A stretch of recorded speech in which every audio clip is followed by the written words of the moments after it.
Good evening, everyone. Thank you for joining in and welcome to today's session.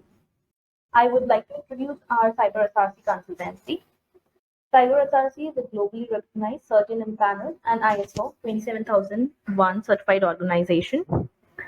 Cyber SRC consultancy offers various services in cybersecurity domain, cybersecurity services, data governance and protection, IT audit and assurance, compliance management, vulnerability management, etc. We, Cyber SRC, are here to present the webinar on implementing certain cybersecurity directions. So, before starting with the session, we would like to set the agenda of this webinar.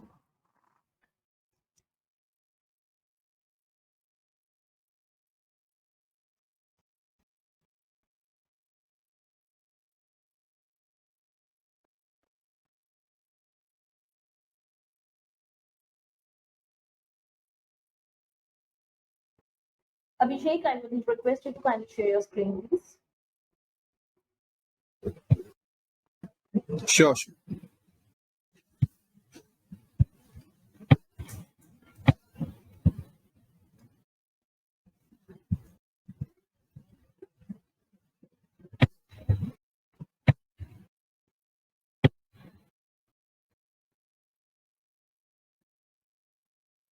So I hope my screen is visible.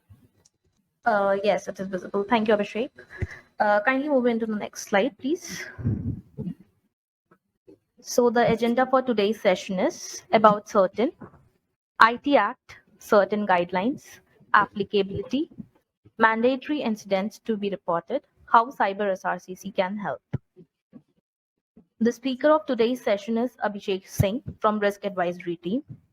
I would request everyone that all the questions will be taken up at the end of the session. Over to you, Abhishek. Thank you. Thank you so much, Swagata, for the introduction. So hello, everyone. A very good evening to all of you. And I welcome you all to today's webinar session from Cyber SRC. And also, I would like to thank you so much for taking out the time to join this session. As Swagata rightfully mentioned, we request you to kindly note down the questions which we are going to address at the end of the discussion. Now, just to add few more points on the agenda here.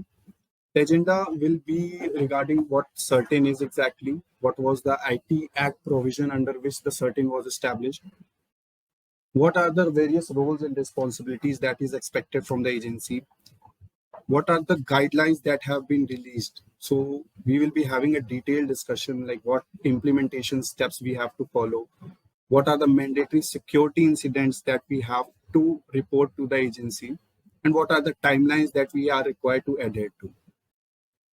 Also, we will be discussing like what are the applicable entities to which the particular guidelines are applicable to. And at the very end, we will let you know how we Cyber SRC Consultancy can help you implement those particular guidelines. Now, first of all, I'll go through what exactly Cert-In is. So Cert-In was established by the Government of India in 2004 under the Information Technology Act of 2000 under the Section 70B. So basically it is a nodal agency which deals with various cybersecurity threats like hacking and phishing. Apart from that, there are various roles of the Cert-In that the Cert-In performs from time to time. The roles are like collection, the analysis of information on the cyber incidents, forecasting alerts with respect to those cybersecurity incidents that are being reported. Emergency measures. So Cert-In also lays down various emergency measures that the organizations have to follow for the handling of the cybersecurity incidents. Also, the coordination for performing response activities with respect to those particular cyber incidents. And one of the major role of Cert-In is also to timely issue guidelines, advisory, various vulnerability notes and white papers with respect to the information security practices, the procedures, prevention and reporting of incidents.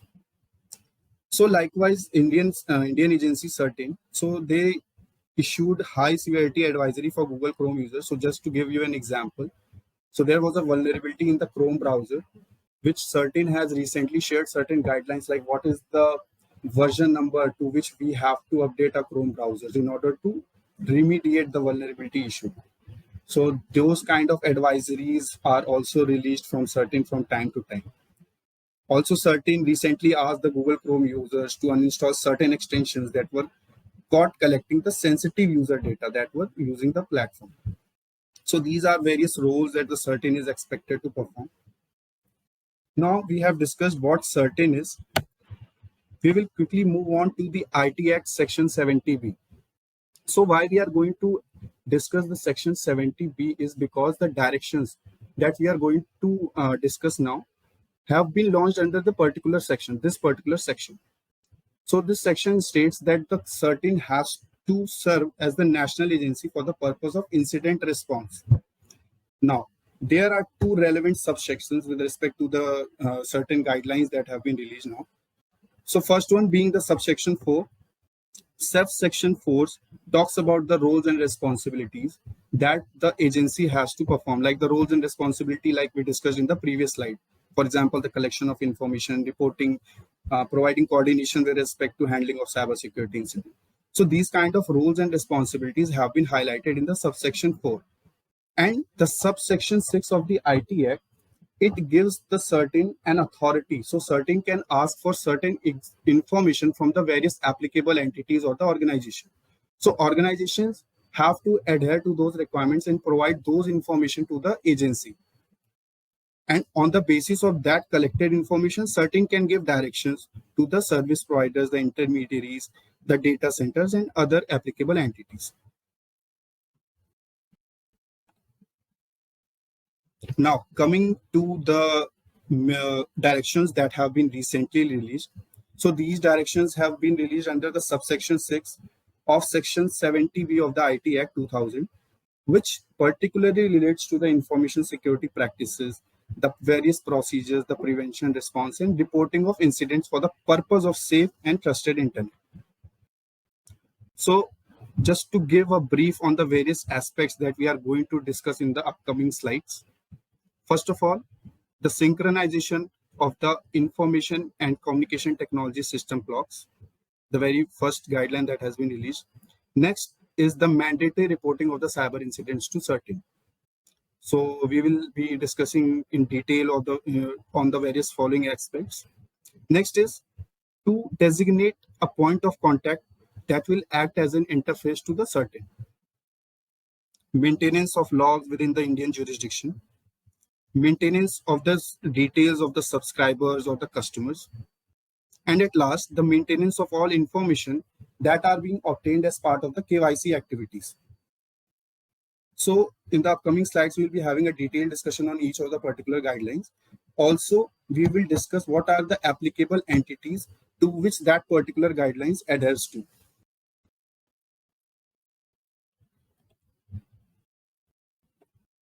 All right. So now coming to the applicability of the guidelines. So the very first applicable entity are the service providers. Now, what service provider is meant here? So in the IT Act, the definition of service provider has been provided that service provider will be an entity or any individual that is going to provide service to any other party. The examples of the service provider here could be the telephone companies, which are the common carriers, the internet service providers, the application service providers, the storage service providers, and etc. Next will be the intermediaries. Now, in accordance to the IT Act, what is meant by intermediary? So the definition of the intermediary is provided in the section 43A. That is very critical section in the IT Act that has been released. So what it states that the intermediary will be any entity who is going to store certain information, transmit certain information, but on the behalf of any other entity. So that is what is the meaning of the intermediary according to the IT Act section 43A. So now as we are discussing of the section 43A, I would like to also throw some light on what exactly the section 43A of the IT Act talks about. So the section 43A states that any organization, any entity, applicable entity or any body corporate, if that intermediary is handling any sensitive personal data, so that particular organization or the entity has to adhere to certain requirements like following minimum security practices, organizational and technical measures in order to secure the collected personal information. failing to comply with which may lead to legal imprisonment and various other compensation related issue, which is further mentioned in the section 79 of the ITA. Now coming to the third applicable entity, all the data centers are required to adhere to the directions. All the government entities will also be considered in the picture. Last will be the body corporate. So by body corporate, what is meant here? So in the certain guidelines, the definition of the body corporate or the service providers, that is not provided. However, the IT Act states that the body corporate will be any company, or it could be any firm, sole proprietorship, or any other association of individuals that is going to be engaged in any commercial or any professional activities. So now we have discussed on the applicable entities, like what will be the applicable entities for the guidelines that we are going to discuss in detail. So now we come to the various aspects of the guidelines. The very first aspect is the synchronization of the information and communication technology system clocks. Now let's discuss something about clock synchronization. What is the requirement here? The requirement here states that all the systems, they have to be configured with the same time and date. Otherwise, what will happen? Suppose if an incident occurs and we want to carry out a traceability test of what has happened. So it will be very difficult if each system has a different time configuration. Therefore, what is required in the ideal scenario would be that the systems, they have a synchronized time. And how this can be achieved? This can be achieved in an automated manner with the time servers, which are technically known as the NTP servers or the NIC or the NPL. So this particular direction states that all the applicable entities, they have to connect to the NTP server of the National Informatics Center and the National Physical Laboratory. So that is the major requirement of this particular direction. The direction further states that the applicable entities who are having the information and communication technology infrastructure spanning multiple geographies. So they may also use accurate and standard time source other than the NPL and NIC. However, they have to ensure that their time source shall not deviate from the NPL and NIC. So here ICT, what is meant by ICT is the information and communications technology infrastructure, which includes hardware such as switches, servers, as well as software system. So that is what is meant by the ICT infrastructure in this particular guideline.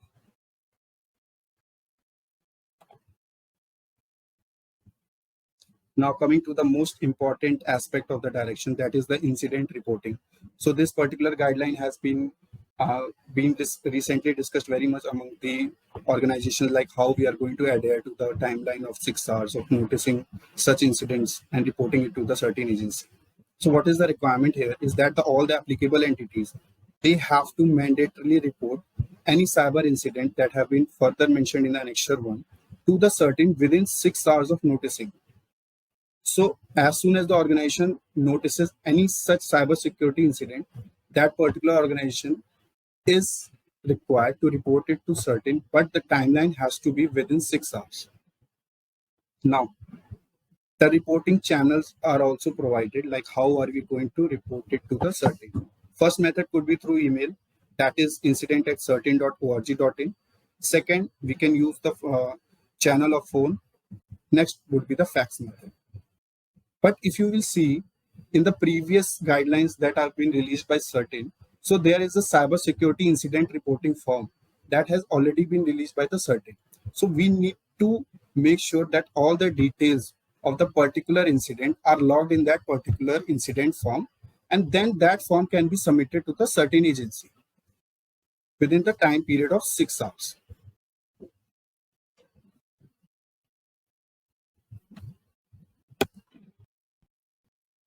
Next is the single point of contact. So there are certain requirements that are to be met by the applicable entities with respect to this guideline. The applicable entities, they are mandated to take action or provide information or any such assistance to Cert-IN. So this we already discussed in the subsection 6 of the IT Act, section 70B. So this is a legal requirement. Cert-IN asks for certain information that the organizations are mandated. They have to share that particular information to the agency. Now, does this requirement state is all the applicable entities, they have to appoint a single point of contact for for playing the role of an interface between the Cert-In and the organization. And if you'll see in the annexure 2 of the Cert-In guideline, there is a form, a template form also attached there. So that template form can be used, and the information related to the point of contact can be shared through that particular template to the Cert-In.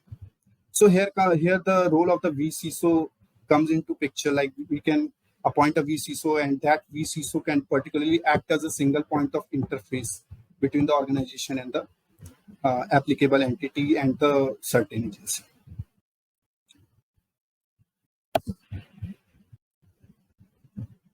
Next here is the log maintenance.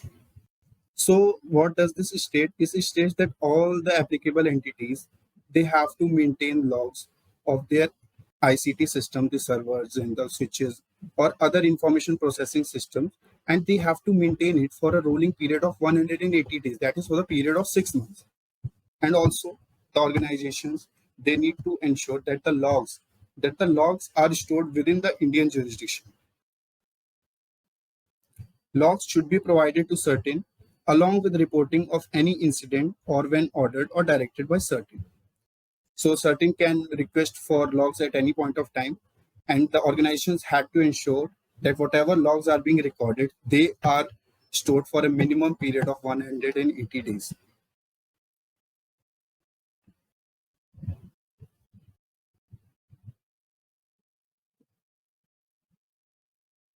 Now moving on to the fifth guideline here, that talks about maintenance of the customer details. Now, the data centers. So this is applicable to the data centers, the VPS providers, the cloud service providers, and the VPN providers. So these applicable entities, they have to maintain certain details of the customer or the subscribers for a minimum period of 5 years or above as per the legal requirements. So what information is to be maintained here is the validated names of the customer, the period of hire including dates, the IPs that we are allotting, the email address and IP address and timestamp used at the time of registration, the hiring purpose, the validated address, and the contact numbers. So now if you see here, most of the information that is required to be maintained here is related to the personal information. So what we can do as an organization, we can create a data retention policy or the data retention register where we have to specify that these particular collected information, they will be stored for a period of 5 years. And that policy has to be adhered organization wide. Now, so VPS provider, I would just like to throw some light on the terms here, like what VPS provider is. VPS provider is basically a virtual private server and a form of cloud computing in which a virtual server resources, they are made available to an end user over the internet. So basically the partition of the server is provided to the end user through some internet or cloud computing technology.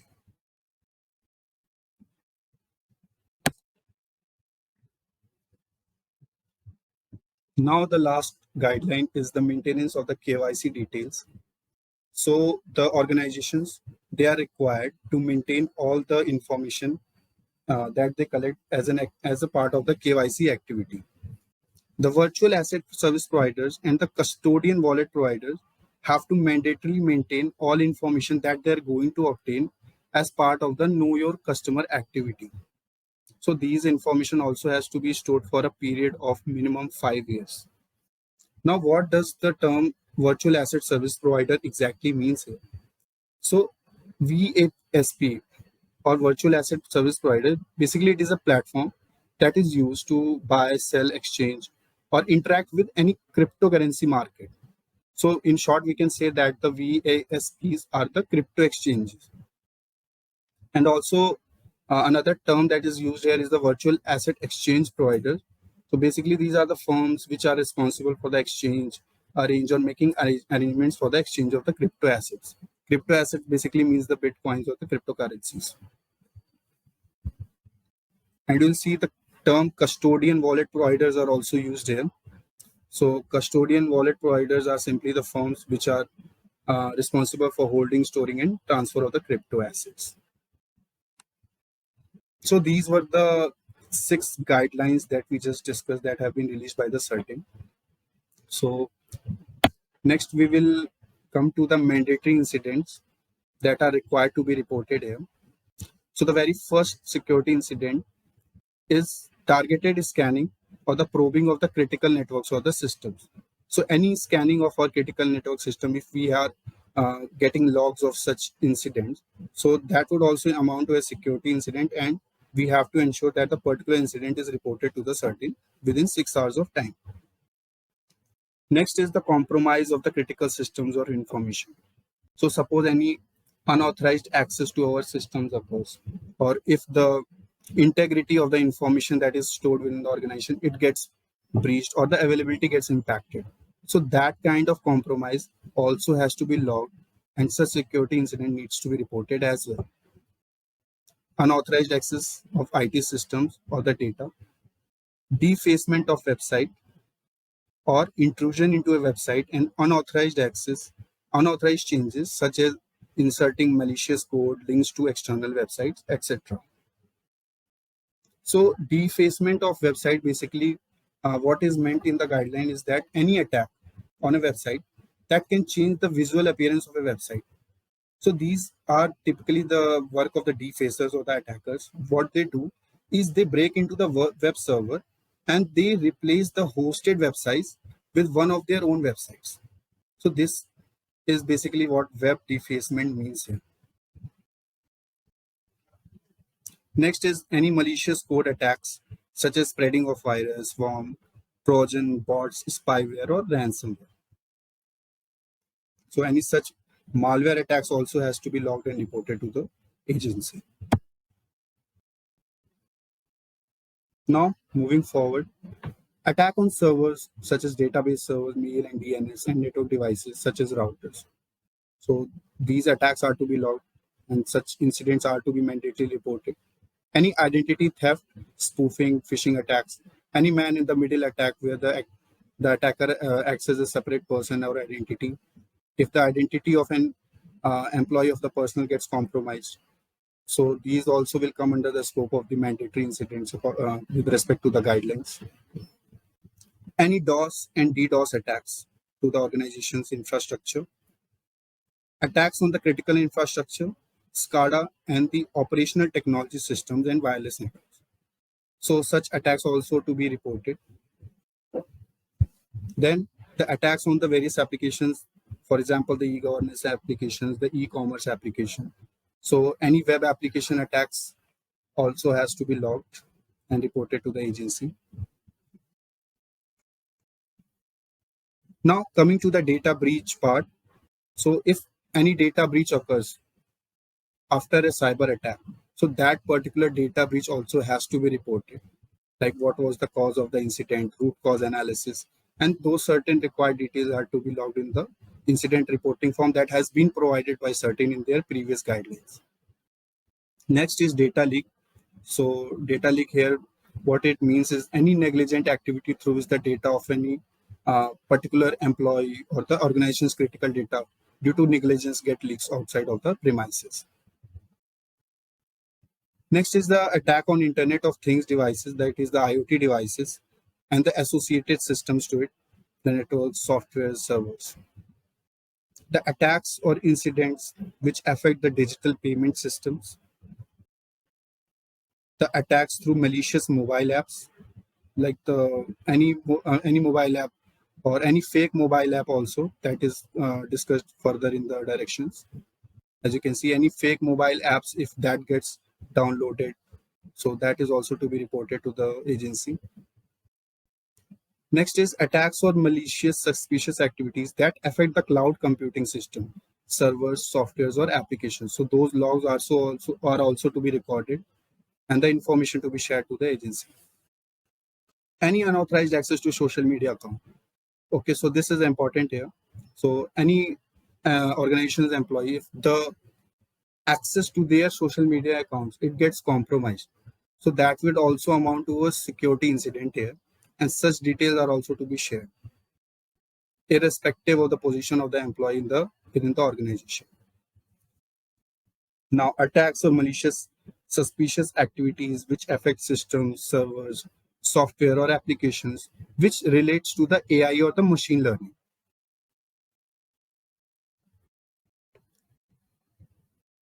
Now, how cyber SRC can help? So, cyber SRC, we are ISO 27001 certified and a certain empaneled organization. We provide various services. We have various security experts who can collaborate with your organization to implement an effective strategy that will be tailored to the organization structure and the culture. So, as you can see on the screen here, we provide the vCISO service. So our vCISO service consists of a team of experts who work around the clock for our customers. And as per the certain guidelines, as we have already discussed, the guideline 3, it talks about appointing a point of contact who is going to act as an interface between the agency and the organization. So here cyber SRC can help as the vCISO and also can take care of the incident reporting activities like logging of the incident to reporting of the incident. So vCISO, as vCISO, cyber SRC can also provide the advisory and the guidance on the incidents or the incident management and reporting and communication also. So the whole purpose will be to ensure compliance with the IT Act 2000 requirements. So now talking about the threat intelligence part here, the security incidents which are mandated to be reported. So for example, we discussed the security incidents such as the web defacement. If the visual appearance of the website gets changed, if any data breach occurs, suppose any data is leaked and we are not aware whether where the data has been leaked. So these kind of incidents also are to be reported to Cert-In. So here comes the role of the SRC TI platform. So through the SRC TI platform, what we can do is we can identify where are the possible sources of data leaks, where the data have been leaked. So this is the major role of the threat intelligence platform, which can be used here. So threat intelligence, basically the SRC TI is an ingenious external threat intelligence platform that basically provides 3 types of solution. First, with respect to the cyber threats. Second, the brand threats and the infrastructural related threats. The TI platform empowers the team to accelerate detection and respond to proactively hunt for any anticipated threats. So this will also going to help the organization to meet the incident reporting compliance window of the 6 hours. And suppose if you are interested to have a demo for the same, you can reach out to us at presales@cybersrcc.com.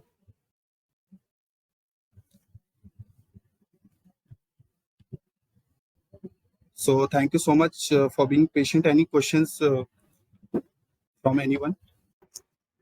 I would like people who are having queries, please drop message on the chat box so that we can report back to your questions.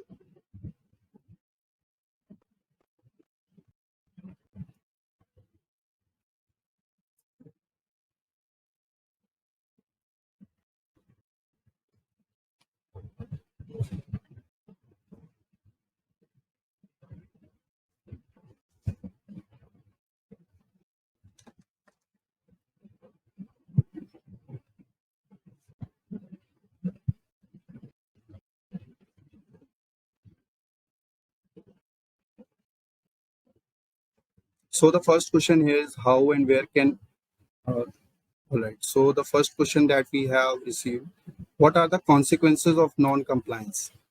So if you'll see the section 79 of the IT Act, there are various consequences mentioned there, like there can be an imprisonment and also various compensation related charges. So imprisonment of 1 year and compensation can be depending on the nature of the breach. So we can refer to the section 79 of the IT Act for the consequences as well. And also with respect to the specific Cert-In guidelines, the term, the non-adherence can lead to an imprisonment of 1 year.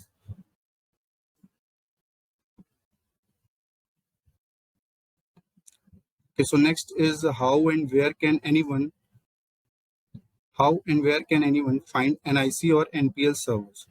How Cyber SRC help your clients to do clock synchronization? So basically it is a manual activity through which we can get our servers synced up with the NTP servers.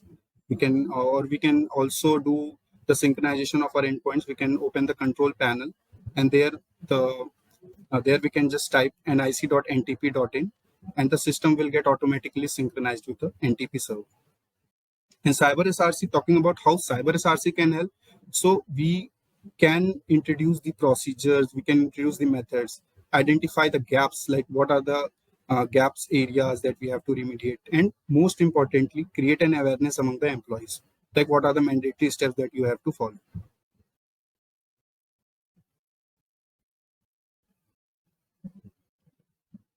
Okay, so next is what all things get covered under the definition of ICT logs. Okay, so this is a good question. So ICT log, basically, ICT is the collection of the hardware and the software. So hardwares could be the routers, the switches, even the servers. So all the logs that are being generated from these hardwares and the software, so they all come under the scope of the ICT logs. And most importantly, those particular logs, they have to be stored for a period of 6 months.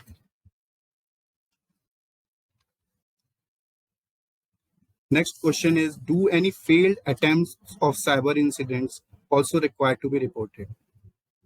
Okay, so any failed attempts are not required as of now. So in that direction, Cert-In has not specified that we have to report any failed attempts of cyber incident. But however, most importantly, in the very first requirement, in the mandatory incidents, you could see that any network scanning. So if an attacker is trying to scan your network, so like find the vulnerabilities, so those scanning related logs, that would amount to a security incident, and you have to provide those reports to the Cert-In.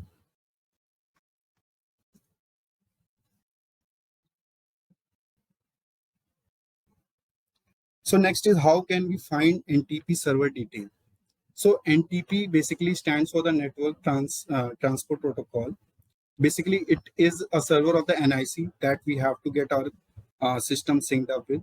So you can find those details on the NIC or the NPL website, and accordingly you can also find the details on the website itself related to the synchronization of the clocks. What is the role of NTP in Cert-In? Okay, so the role of NTP here is that the sole purpose is to get the clock synchronized. As we already discussed, like the basic purpose here is to get the synchronization done for the purpose of incident analysis. So if the clocks are not synchronized, then the issue of the traceability will arise, and that would lead to certain issues. So the sole purpose here is to get the clock synchronized. Is it applicable for entity providing IT services to its group members? Yeah, definitely it is applicable, because if you will see in the applicability part, any body corporate. So any entity which is providing IT service is by default a body corporate under the section 43A of the IT Act. So answering your question, yes, it is. So any other question from anyone? Please feel free to ask.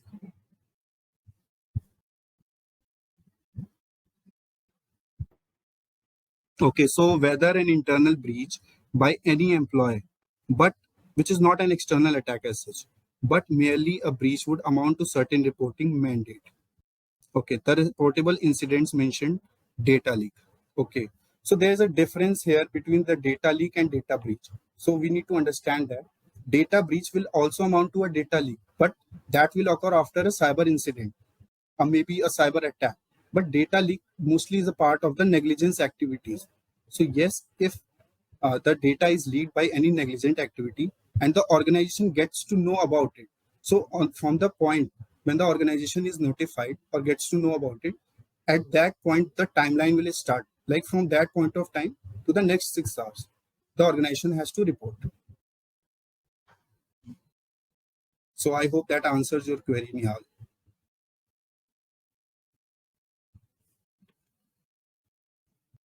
So any other question from anyone?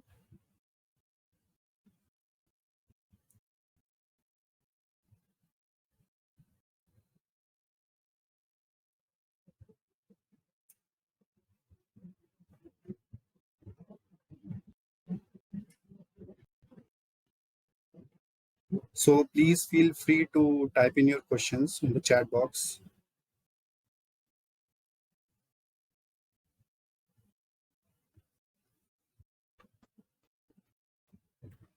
Yeah, can I make one quick comment, Abhishek?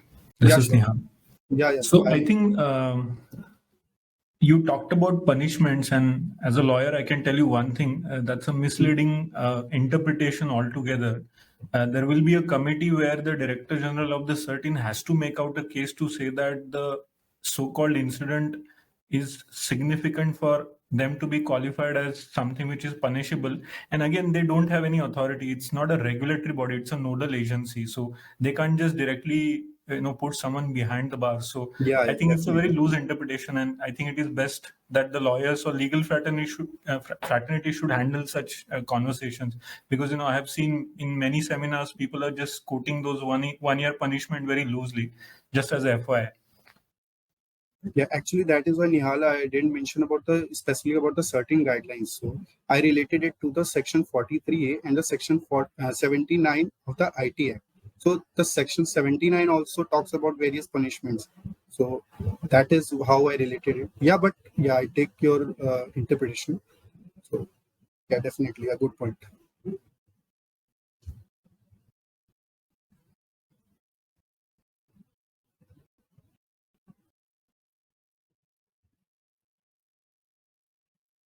So any other question from anyone?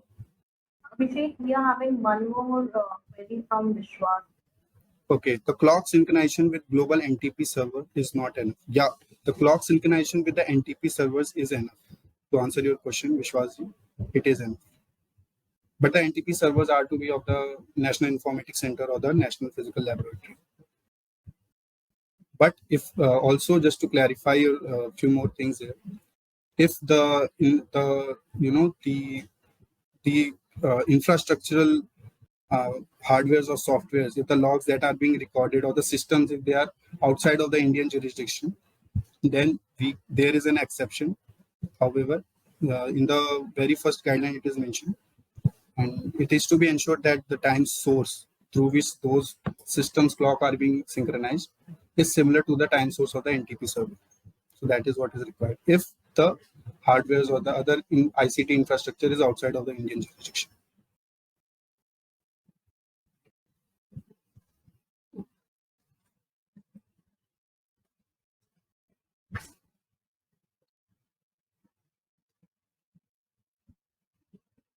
So what is the response time taken by CERT on an average to response to the incident? So basically that depends on the severity of the incident, and on the basis of the severity, CERT releases guidelines or the various advisories with respect to the incidents that are being reported. So there are no fixed timelines defined. However, it is solely dependent on the priority of the incident.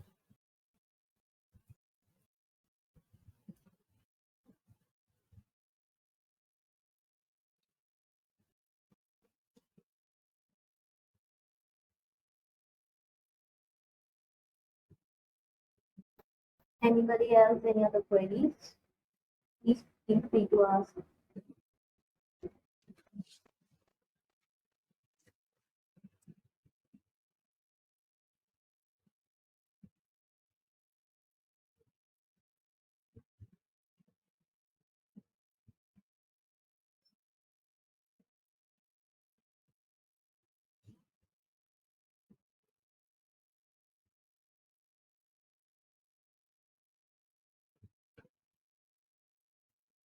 Okay, so what is the usual process that is followed by CERT after an incident is reported? So the very first thing is done is the root cause analysis, like what was the cause of the incident and what could be the immediate remediation action for that particular incident. So suppose the incident occurred in a bank. So what could be the remediation action? Certain will release those particular guidelines to all the similar applicable banks. So that is what the basic procedure is followed by CERT after an incident is reported. Are there any automated tools to carry out this stringent 6 hours reporting? Okay, so no automated tools are there. This reporting is to be done through a cybersecurity incident reporting form that has already been released by the Cert-IN in their previous guidelines. So with the help of that, that particular timeline is to be added.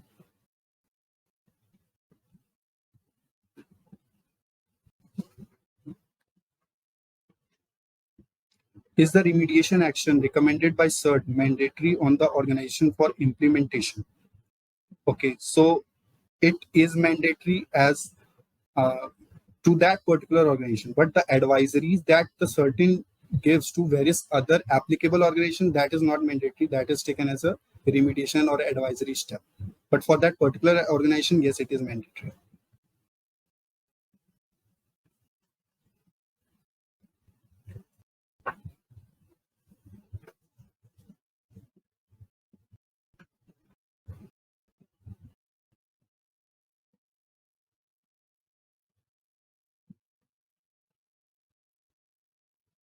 So any other question from anyone?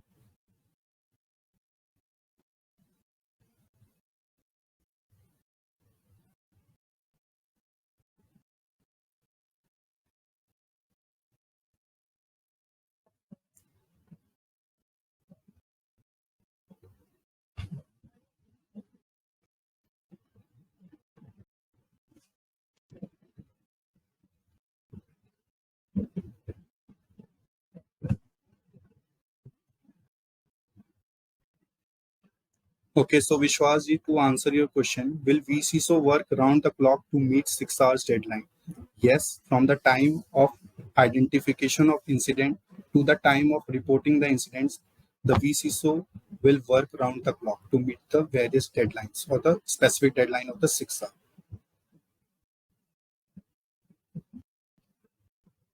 Does organization's statutory obligation end upon reporting to Cert-IN? No, it doesn't end upon reporting to Cert-IN because there are various other compliances that require the organizations to conduct the root cause analysis, log the lessons learned, and various other incident response activities that they have to perform.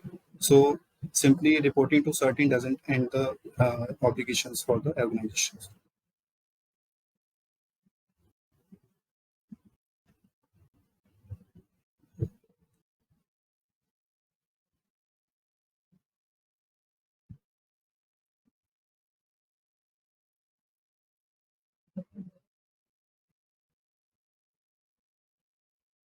So any other question?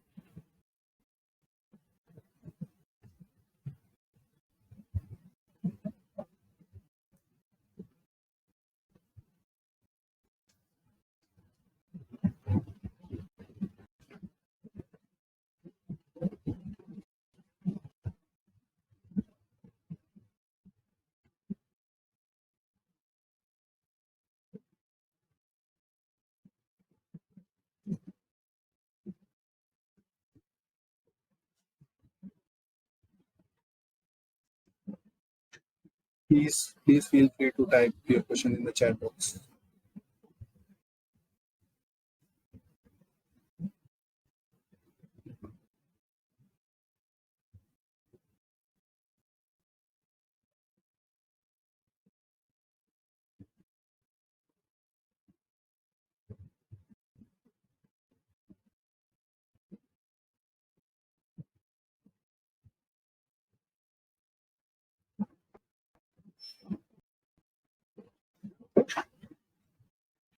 Thank you everyone for joining in. For any further queries, we have already mentioned the email ID and the number in the chat box. You can contact us directly. Video will be posted soon on our LinkedIn page. Thank you so much, everyone. Thank you all for joining. Thank you so much for being patient, everyone. Thank you. Have a nice day.